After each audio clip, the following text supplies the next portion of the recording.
In American standard volume, there is so many stinking, there's just so many conversions. Okay. Um, we're going to determine the number of gallons in 48 cups. This is going to take multiple steps, not one, not two, but multiple. But the most important thing, start with what you're given. And this is like a puzzle. We need to see where we can go from cups to get to gallons. Well, here's gallons and here's cups. Well, up here's cups too, but I don't want to go towards ounces. I want to go towards gallons. So cups to pints, pints to quarts, quarts to gallons. This is the majority of where you're going to be living for this type of cups, gallons, quarts, pints. Okay. So we're going to have to get rid of cups, go to pints. It actually should be PT, not just P. And then we don't want pints. So we want to go to quarts. We don't want quarts. We want to go to gallons. So let's make sure everything's going to cross out. Cup top, bottom, pint top, bottom, quart top, bottom, left with gallons. Awesome. Now we plug in our numbers. 2 cups to 1 pint, 2 pints to 1 quart, 4 quarts to 1 gallon. Multiplying straight across top and multiplying straight across the bottom. Cups are gone, pints are gone, quarts are gone, left with gallon. 48 times 1, 1 and 1 is 48. 2 times 2, 4 times 4 is 16. And this is gallons. Lastly, you need to divide because I do not want a fraction. 48 divided by 16 is 3. So there are 3 gallons, or there are 48 cups and 3 gallons. Next, determine the number of cups in 9.5 gallons. I would change this to a decimal to 9.5. I wouldn't use that as a fraction. And I don't think you would either. I don't want gallons. How am I going to get from cup to cups? Well, gallons to quarts, quarts to pints, pints to cups. That's how I'm going to do it. So gallons to quarts, quarts to pints, and lastly, pints to cups. All right. Once you get your units set up to where they're going to cross out and give you what you want, then you plug in your numbers. There's 4 quarts in a gallon, 2 pints in a quart, and 2 cups in a pint. Multiplying straight across, top and bottom. Gallons are gone, quarts are gone, pints are gone, left with cups. 9.5 times 4 times 2 times 2 is 152 cups.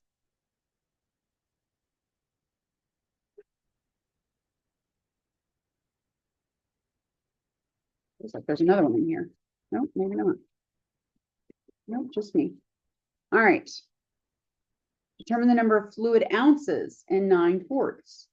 So 9 quarts is what we're given. I don't want quarts. I need to see how I'm going to get the fluid ounces. Well, I'm not going down. So quarts to pints, pints to cups, cups to fluid ounces. These are not the same as what we talked about with weight in ounces. This is fluid ounces. This has to do with capacity or volume. Okay. All right. So I'm going to start with quarts to pints, pints to cups, cups to fluid ounces. Quarts to pints, pints to cups, and then cups to fluid ounces, FLOZ. All right, there are 2 pints in a quart. There are 2 cups in a pint. And there are, let's go look, I think it's 8. There are 8 fluid ounces in a cup. Multiplying straight across. Quarts are gone, pints are gone, cups are gone. Left with fluid ounces. 9 times 2 times 2 times 8. It's 288 fluid ounces.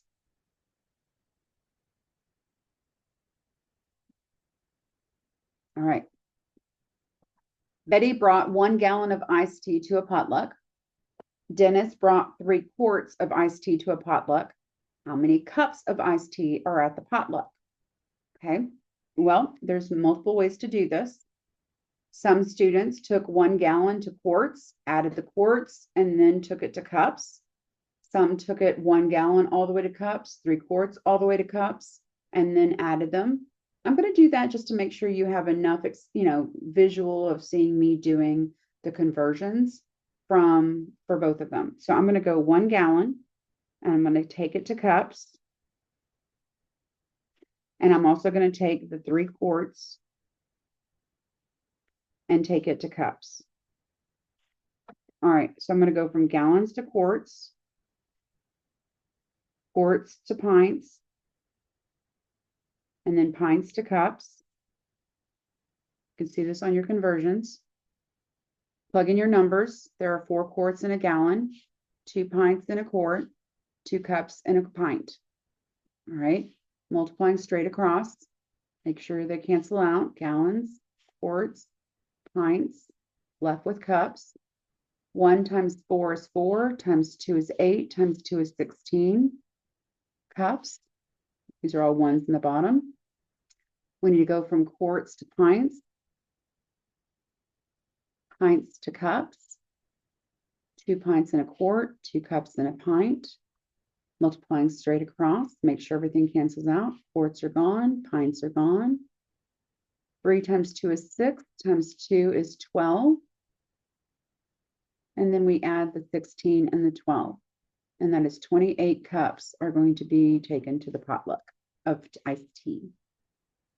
Natasha's heating up 4 18 fluid ounce cans of soup on her stovetop. What is the smallest pot she can use if she has a 2, 3, and 5 quart saucepan? This was one of my exam questions. All right, so we need to know how many fluid ounces in total. She's got 4 cans. So 4 18 fluid ounce cans. So we're going to have to go 18 times 4. Okay, 18 times 4 is 72. So she's got 72 fluid ounces. And what are we converting fluid ounces to? Well, we wanted to know for the quarts, for the saucepan. So we've got to get from fluid ounces to quarts. So I'm going to go from fluid ounces to cups, cups to pints, and then pints to quarts, because that's the saucepans that she has available. Fluid ounces to cups, cups to pints, and then lastly, pints to quarts. Once you get your units set up, plug in your numbers. There's 8 fluid ounces in a cup, 2 cups in a pint, 2 pints in a quart. Multiplying straight across, my fluid ounces are gone, my cups are gone, my pints are gone, and I'm left with the quarts. 72 times 1 times 1 times 1 is 72. 8 times 2 is 16, times 2 is 32. And this is quarts. Now, in order to figure this out, we have to divide. 72 divided by 32 is 2.25 quarts. A 2-quart saucepan would not hold the amount of soup that she's trying to heat. So 5 would work, but a 3 is the smallest pot she can use without it spilling over. So answer the question. This is not the answer to the question. What is the smallest pot she can use? She can use a 3-quart saucepan. That's it for capacity. I will see you in metric in the next video.